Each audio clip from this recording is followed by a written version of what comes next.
give before this committee, touching the matter and issue, shall be the truth, the whole truth, and nothing but the truth. So help me God. So help me God.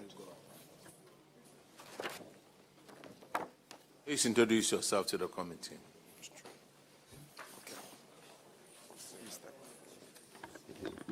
Munir Al-Hassan, Director of Administration. Dr. Emmanuel Lloyd Baffo, Head of Biomedical Engineering Unit. Cynthia Fremejachi, Acting Director, General Service.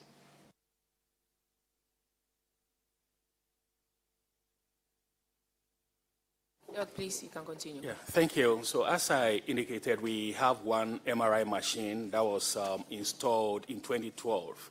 So it's over 13 years, and it's working at fault. Working at fault means today is working, tomorrow is down. And that's why I'm sure at the time of the audit, it wasn't working. This is something we've been grappling with. We have 3 CT scan machines. Only one is working currently. We're trying to bring up the second one. And currently we have engineers working on that. Something like cardiac catheterization lab, cath lab, for 70 years that Confanoche has been in existence, we've never had one.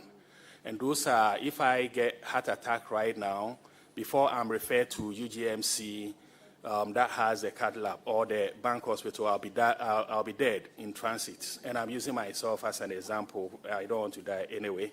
So these are the real challenges. How much does this equipment you are talking about cost? So the cath lab, from our last estimate, and we're working with the ministry to provide it, it ranges between $1.5 million to $2 million US dollars. And this is way above, yes, so definitely it may have to. And most of these equipment, CT scan, MRI, as my honorable minister indicated, are capital intensive to acquire them, and they are above the budget of all the hospitals gathered here. Thank you. Thank you, Madam Chair. I want to contribute to the cath lab. Recently, we had an issue with one of our medical doctors who passed away from a cardiac problem and needed a cardiac catheterization. A cardiac catheterization is a procedure that happens when somebody's having a heart attack. Basically, the vessels around the heart is blocked. So there's a procedure where you can put a stent through and open up the vessel. And that is what we do in a cath lab. After the death of that physician, who is one of our colleagues, it became a national issue, and the issue was brought up to the presidency and also up to the ministry through to the presidency. So currently we're working on getting at least 2 or maybe maximum 4 cath labs in the country. The equipment for cath labs are not equipment that you just go off the market and buy. Some of them have to be configured for specific projects or specific spaces or specific patients.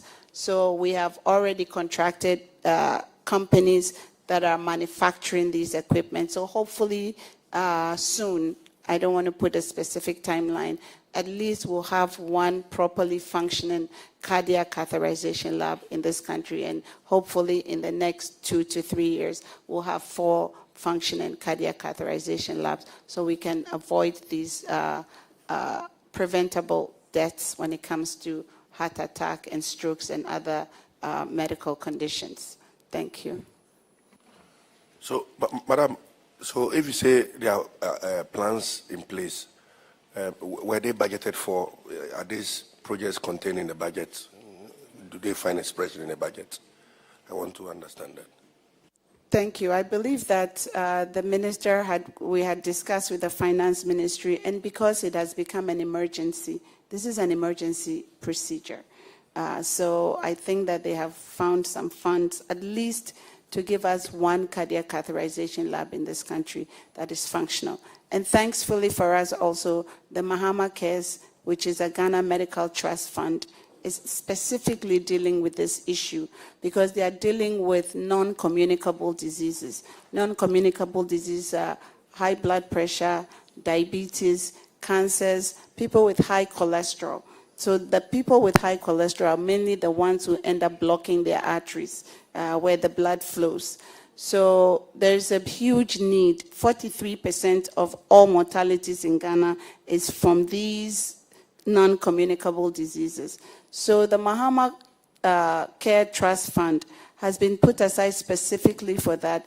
The bill has been passed. It has been assented to by the president. We have a fund manager or a CEO of the Mahama Fund. The Mahama Fund, we have a board now that has been sworn in, and they're actually going around the country to specifically do these needs assessment issues that we are discussing.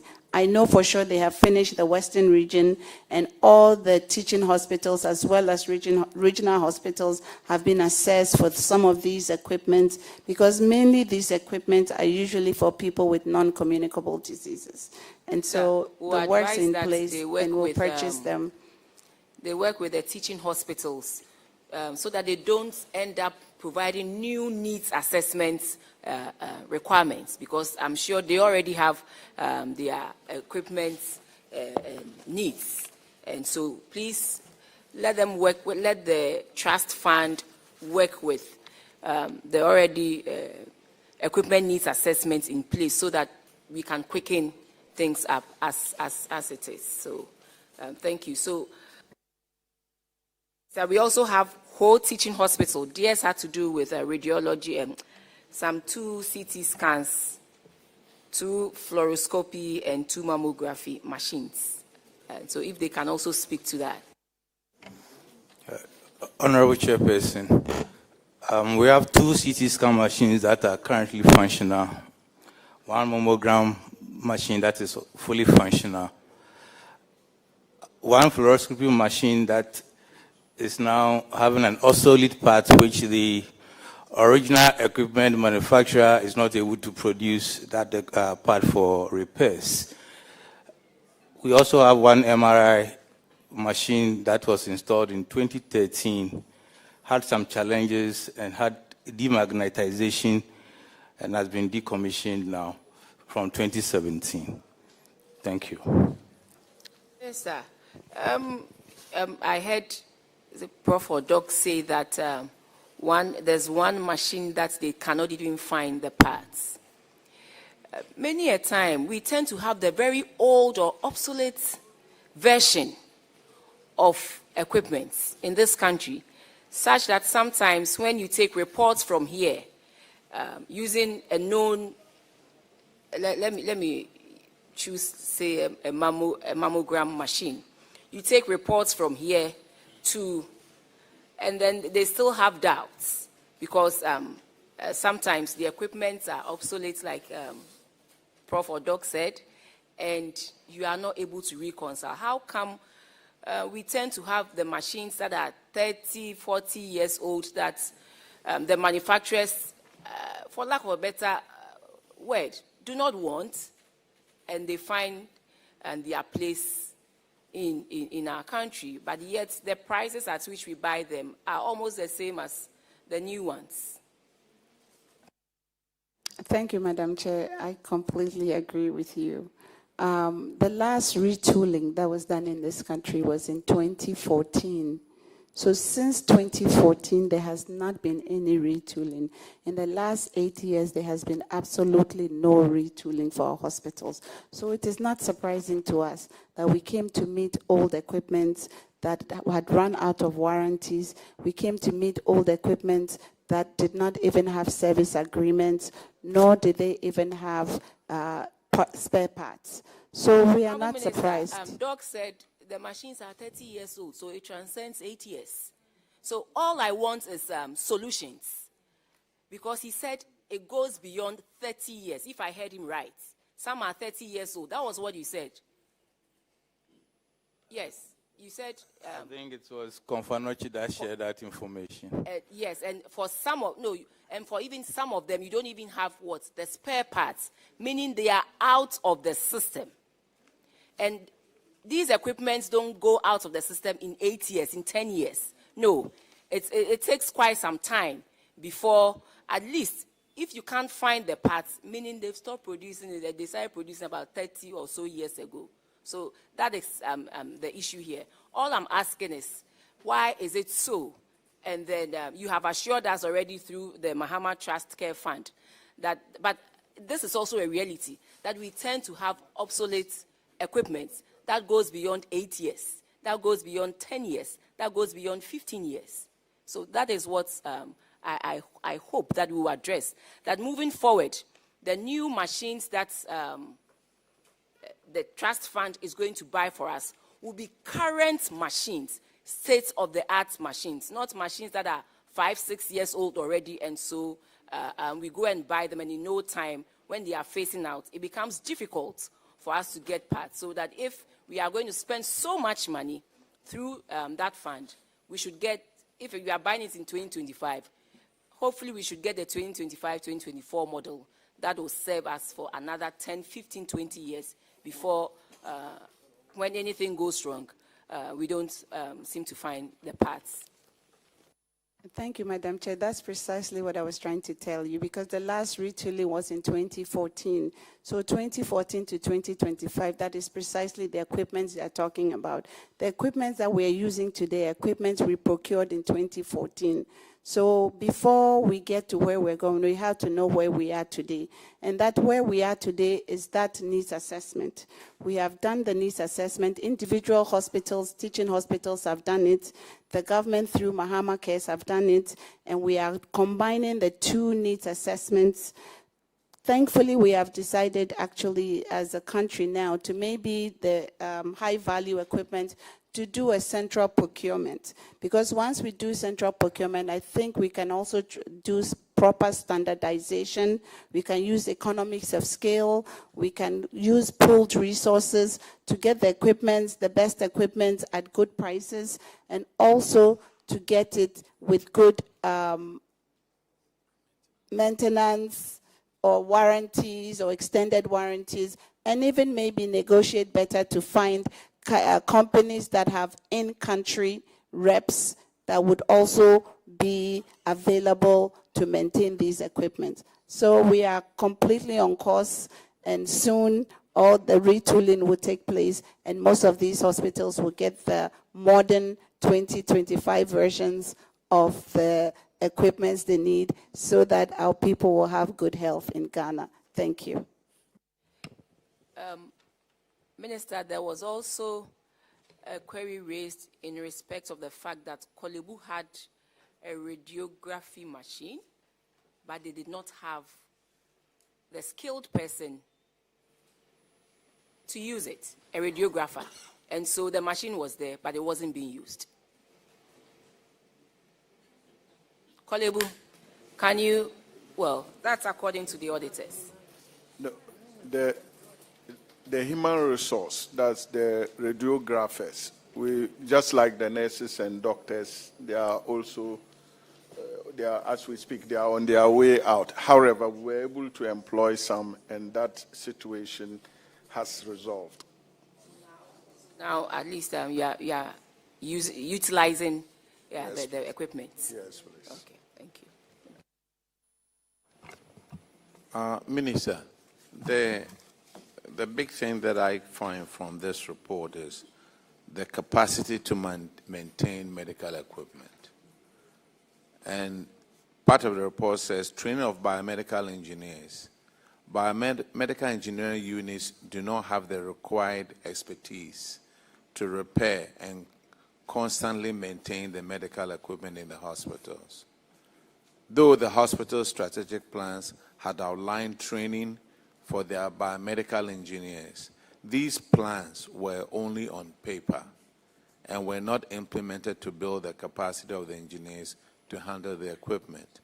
The hospitals resorted to the use of third-party vendors in lieu of the use of the biomedical engineers who were constantly on payrolls. What is the situation of the biomedical engineers now? Thank you, Mr. Chair. When you talk about biomedical engineering, I think the larger question is our lack of maintenance culture. So biomedical engineering will fall under that.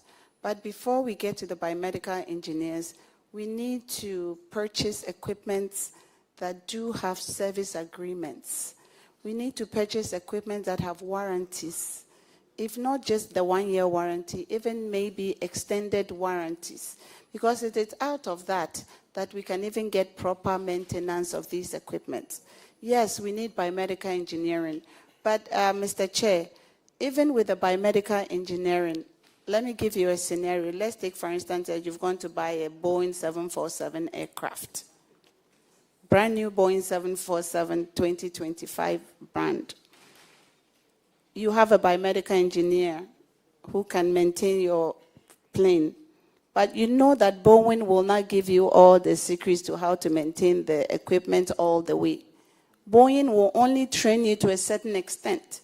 And at some point, you need Boeing engineer to come from where Boeing is done to come and maintain that aircraft, because they won't give you, it is called trade secrets. They won't give you all your trade secrets.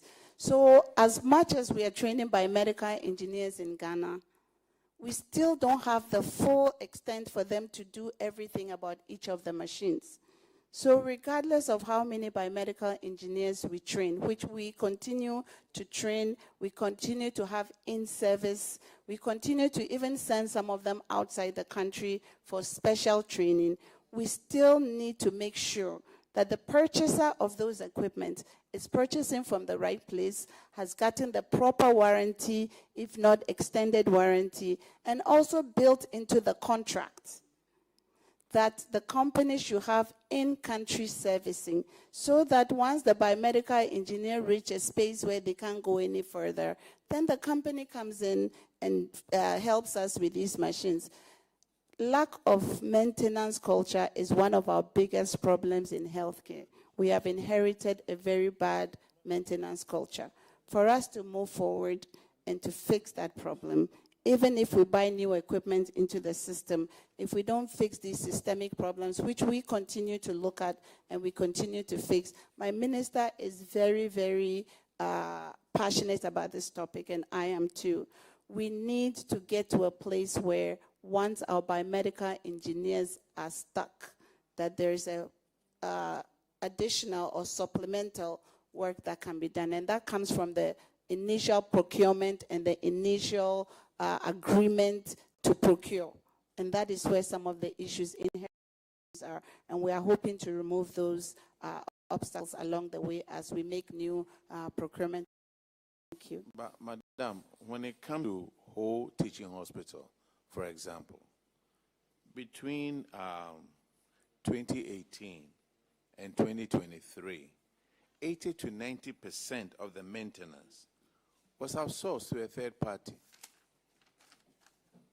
And we are talking about, spending 137,000, 203,000, 754,000, 574,000, 776, even 1.8 million over the period on third-party vendors for the maintenance of medical equipment.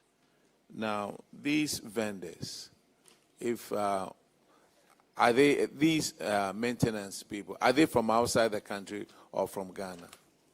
Thank you, Mr. Chair. I think the system we have inherited, if you can indulge me to explain to you a little bit further. So the ministry will procure the equipment and take it to, for instance, whole teaching hospital. That's all the ministry will do. So the hospital now is required to find a vendor that will maintain that equipment, and it's individualized. So whole will do its own vendor agreement. Confanochi will do its own vendor agreement. Kolibu will do its separate vendor agreement with individual vendors. And these vendors technically, for instance, again, Boeing 747, I bought it. It's in Ghana. The Boeing company usually has an agreement with another local company to service the equipment. Those are the vendors that the hospitals will have to go through and also sign agreements with them. What is currently happening is that each hospital is doing its own agreement.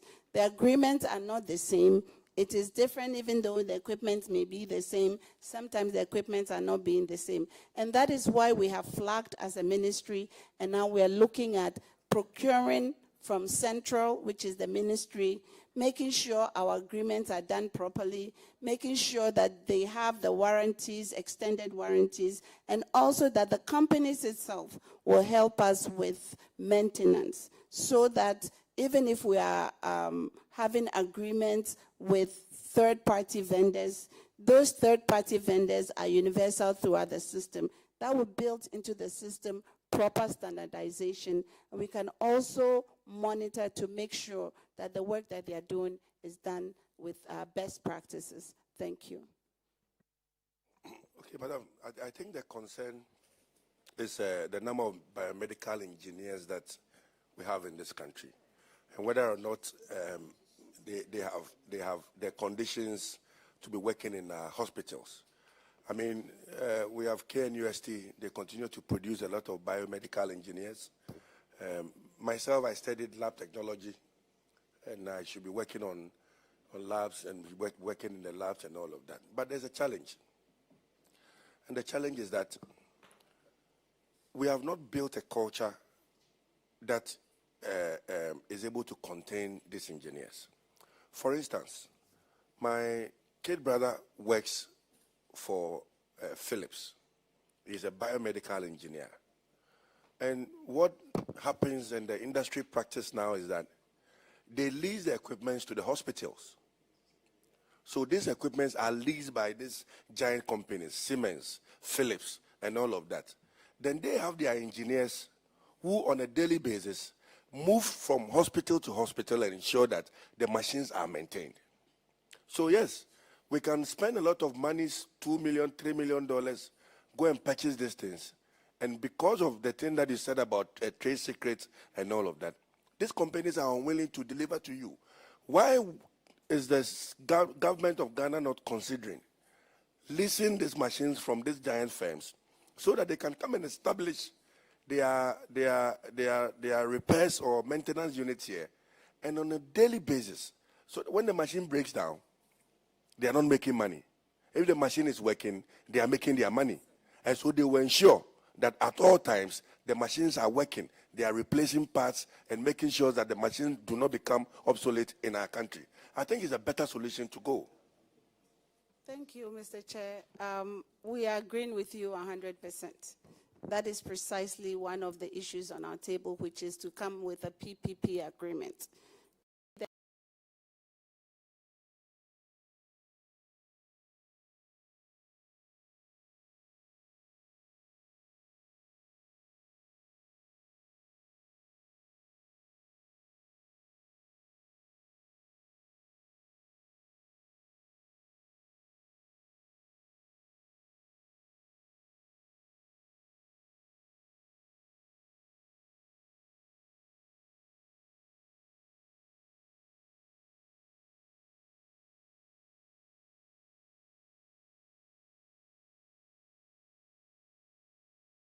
And on the same scale, they will also say that I'm 40 kilos. If I go to Ho, it's 40 kilos. So that what Madam Chair said about taking a mammogram from Ghana results to another country and it's not believable, we can also build into that system the proper calibrations of the equipment. So we are agreeing with you, and we are really looking into some of those agreements and see how best they will fit. Madam, let me also bring to our attention one of the fundamental issues, and that is that people that we employ to work on these machines, biomedical lab persons, the lab technology persons, all of no, not even the engineers, but the personnel themselves to be administering this on the patients. They have a challenge, and the challenge is that they do not even have a proper way of being recruited into the Ghana Health Service. And I say this because a lot of my mates keep on, bringing this to my attention, that we need to raise this issue at the national stage. I think today is a perfect, just like we handle medical doctors and how we recruit them and attach that importance to them, just like we do for nurses. We need that level of attention for biomedical personnel who work in the hospitals. Usually, we have a lot of them, they are home because they don't know how to have the process of getting into the system. It's a difficult thing to do. So what can the ministry say about this? So that, our colleagues who sit at home can get employed and also add to what the doctors and nurses are doing. Thank you. Thank you, Madam Chair. On this issue of biomedical engineering, I think it's one of, for me, what I have noticed is one of our biggest problems in the health industry. Like you said, there's a lot of people at home. I've personally met with a lot of them. Most of they have the labor unions for biomedical engineering. There's 3 or 4 or 5 of them. Some of them are complaining that even when they are being put in the hospital to go and work as residency type programs, they are not allowing them to do it. Some of them are sitting at home 5, 6 years after they have graduated. There's the lab biomedical engineers, and then there's the university biomedical engineers, and it looks like there's some sort of a